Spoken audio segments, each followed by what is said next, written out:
Greetings my friends, and welcome back. In recent chapters of One Piece, with all of the crazy revelations we've been getting, it really does seem like the series is coming to an end. But that got me thinking about the man that would eventually be Luffy's final adversary, Blackbeard. And after rereading a few of the arcs, it's obvious to see that Luffy and Blackbeard share many similarities that were easy to spot from their first encounter at the bar in Mocktown.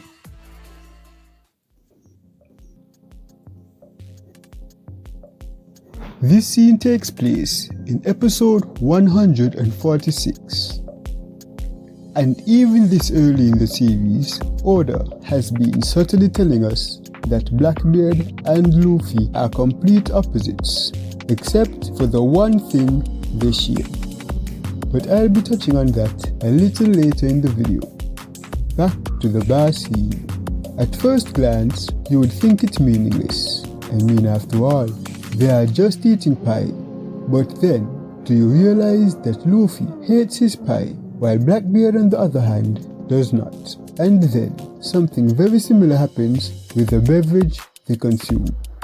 In this scene, Oda is trying to explain to us that Luffy is not just different from Blackbeard, but they are seemingly polar opposites, and this may have even been the first steps towards the light and the darkness, sun and moon battle that will most likely take place at the end of the series.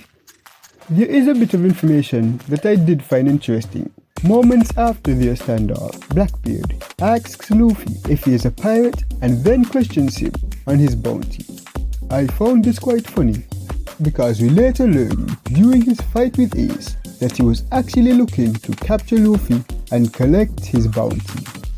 Seemingly after learning about a weak pirate with a high bounty. Again, back to the bar. Blackbeard, after receiving his prize, exits the bar to be out of Luffy's presence. However, just as Blackbeard exits, Bellamy enters. He then begins to humiliate and assault Luffy after hearing of his will to travel to Sky Island and also about his dreams to become the Pirate King. Luffy, on the other hand, does not retaliate and exits the bar, where he then encounters Blackbeard once more. In this moment, however, Blackbeard begins to encourage Luffy and the Straw Hats, telling him that the dreams of pirates will never end, and also goes on to tell them that Sky Island does exist. This speech and interaction may have been the first glimpse of the true danger of Blackbeard and the most meaningful parallel between him and Luffy. What characteristic makes Luffy the most dangerous to the world government? Well, without me adding my own opinion to the topic, I'll use the words of the world's strongest swordsman, Mihawk, in reference to Luffy. His power has nothing to do with physical strength. His true power is to rally those around him. And I do agree, in the actual episode where Mihawk comes to this revelation, the makers of the anime decided to show 4 characters in succession directly after to display this truth. Boa Hancock, Jinbei, Ivankov, and also the Flower Sword Vista. These 4 characters, all known in their own rights, coming together to protect one boy. This small group happens to control a huge amount of power in the world of One Piece. For one, there's Boa Hancock, the pirate empress and the captain of the Kuja pirates. Boa Hancock was the only female warlord of the sea prior to the organization's disbandment. She is the current empress known as the Snake Princess of Amazon Lily and rules over the Kuja tribe with her 2 younger sisters. Secondly, there's the Knight of the Sea, Jinbei, Gimby is a whale shark fisherman and a powerful master of fisherman karate who would eventually end up joining the Straw Hat crew as their helmsman. Also, there was Emporio Ivankov, or Eva for short. Ivankov is the queen of the Kamabaka Kingdom, known as the Osama King, and is a commander of the Revolutionary Army, commanding the G Army, which covers the Grand Line. And finally we have Vista of the Flower Swords. Vista is the former 5th Division commander of the Whitebeard Pirates, and he is also one of the most prominent members of his crew. So as I said, with such powerful characters all coming to aid Luffy, it easily puts Mihawk's words into perspective.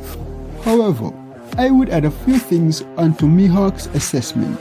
Luffy's true power is not exactly to rally those around him.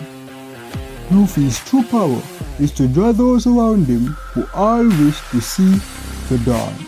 And it even makes more sense with the recent chapters and the revelations about Luffy's devil fruit.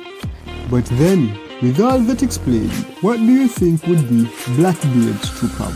As I said before, the speech from Blackbeard at Mocktown was our first glimpse of the true strength of Blackbeard, also to rally those around him. However, if Luffy draws those that wish to see the dawn, then who do you think Blackbeard draws? Those that wish to bathe in darkness. Understand that in Blackbeard's first speech about the pirate age never ending, he was not at that moment talking about any future that Luffy would wish to see. Blackbeard's vision for the future is of violence and plunder. And all those who wish to see a similar future are drawn to the dark beacon that is Blackbeard. In Impel Down, we're going to see a very interesting parallel between the motives of Blackbeard and Luffy. Luffy in this arc travels to the hellish and seemingly inescapable prison that is Impel Down, all for the purpose of rescuing his brother Ace before he is sent off to be executed. Blackbeard, on the other hand, sacrifices his title as Warlord of the Sea in order to also break into Impel Down using Luffy's presence as a distraction, all for the purpose of recruiting members from the deepest depths of the prison to his crew.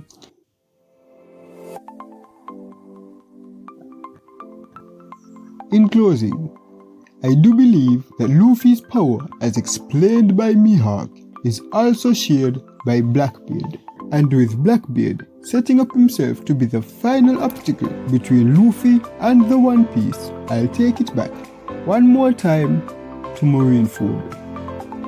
Mihawk at that time only came to realize Luffy's true strength after seeing the fought on his behalf. But then, would that mean Mihawk himself, the rest of the warlords present, and all of the admirals were in fact fighting on Blackbeard's behalf? And without them, it would have been impossible to obtain Whitebeard's fruit.